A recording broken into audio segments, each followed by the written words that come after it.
Hi, this is Paylin Huang with Keller Williams Realty. This is one of 2 bathrooms at 184 Clifton. Very unusual to have a bathroom of this size, almost spa-like in a house of this age. There's a soaking tub and a full shower separate. There's a nice spacious foyer for you to greet your guests that opens into a large living room with fireplace, and that in turn opens into a good-sized dining room. Certainly a nice layout to entertain. Another unusual feature of this home is good-sized walk-in closets.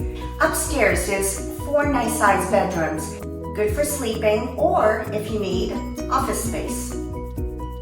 Do come and see for yourself Saturday, October 12th, 184 Clifton. Open house is between 1 and 3.